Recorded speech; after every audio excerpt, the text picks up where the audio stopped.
Hello, we have been working on our addition unit for a little over a week now, and I wanted to send out a video to show how we're learning to solve addition problems and the strategies we've been using as well. So as with any part of math, I like to include real world examples. So here's a story problem that I came up with to represent an addition problem that we'll do in just a minute. So in 2015, TIS collected $1,672 from all of the hat days that year. Last year, TIS collected $3,285 from the same number of days. How much money did they collect from both years? Okay, so as you can see, we have this equation right here, 1,672 plus 3,285. All right, now ordinarily, the way that we learned how to do it in school, zoom in here a little bit. Let's solve this out. So we've got 2 plus 5. We always start with the ones place, the smallest place. We had a discussion today. The smallest place may not necessarily be the ones place. When we get into decimals, it could be the tenths place or the hundredths. But for now, we'll start off, it'll usually be the ones place. So we have 2 plus 5, which is 7. 70 plus 80. A lot of people say 7 plus 8, but it's not really 7 plus 8. It's 7 plus 70, 7 tens plus 8 tens, 80. So 70 plus 80 makes 150. And we carry the 1, which is really 100. 100 plus 600 plus 200 to make 900. Comma to separate the period. 1,000 plus 3,000 makes 4,000. So they collected $4,957 from both years. All right, now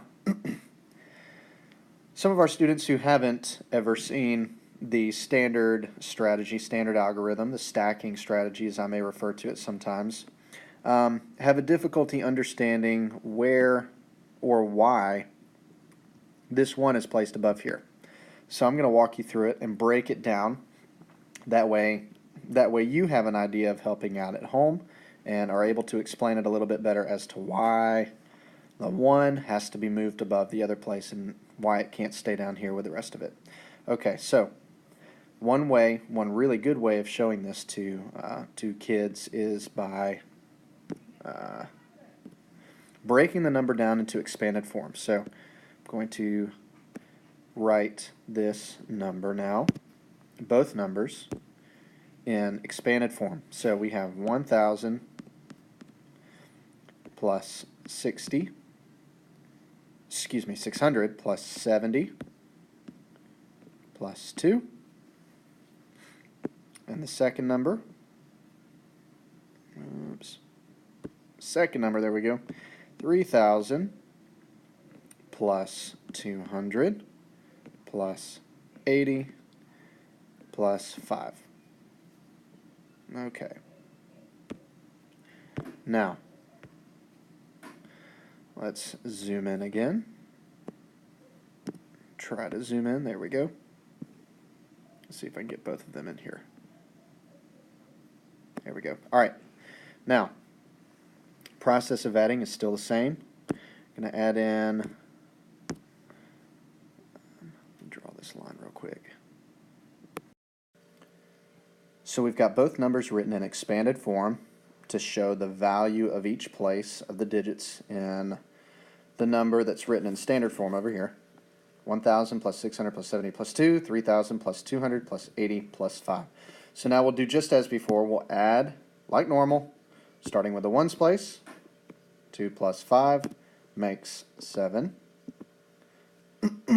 Excuse me. I'm going to zoom in a little bit more. That way we can get a better view of this. Okay. Now, 70 plus 80. When we write the actual value of the number, 70 plus 80, just as we spoke over on the other side with the standard form, is 150. I'm going to write 150 up here to show something. So 150. Now, we kept only the 5 tens in the tens place a moment ago in regular standard form. The reason for this is because the tens place can only hold what's in the tens place. When we move above a certain point, we move into a different place value. So when we get to 10 tens, we have a new place value, 100. 10 tens is the same as 100. So in this case, we have 150, 15 tens. Okay, so in the tens place, we can only hold 5 of those, and the 100 must be moved and grouped with the hundreds place. So, as we are writing in our expanded form sum down at the bottom of this equation, 70 plus 80 makes 150. 5 tens, 50 we leave in the tens place. Now we'll move the 100 from 150 into the hundreds place. Make that a little bit better. There we go. All right. So we still have 150 together making 150. So 100 plus 600 plus 200. Now we have 900.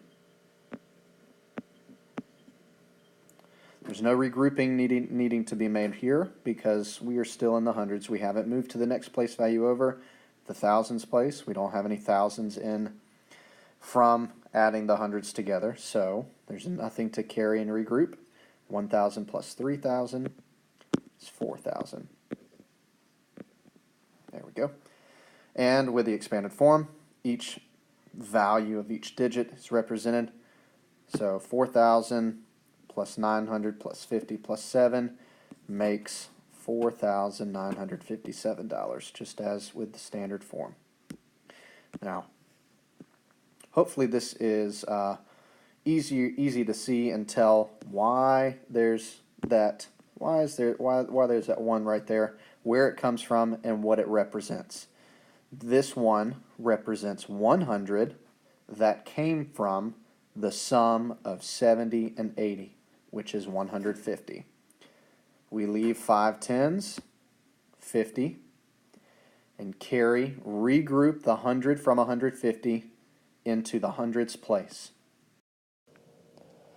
So with this problem, we only had one instance where we had to regroup because we had a new place created in 150. We had the tens place, but we also had this new place, the hundreds place, that we had to consider. So the 100 and 150 we had to move over here. Now the concept is still the same with any numbers that we add together. This case we only had one time where we had to regroup. There may be cases where we have to regroup 2 or 3 times. And so the idea is still the same, where we have, if more than one place value is represented by the sum of the two numbers that you just added, the new place value must be moved to the correct location. So again, for 70 and 80, we had 150 created. The 5 tens were left in the tens place, but the 100 from that was moved above the hundreds place. Same thing were to be true if we were to add the hundreds place together here. All of those numbers added together only makes 900, but if we had a case where it added to be more than 900, say 1,000 or 1,100, the 100, the hundreds place would be left in the hundreds place, and the new 1,000 that was created by adding these numbers together would be moved to the thousands place. Excuse me.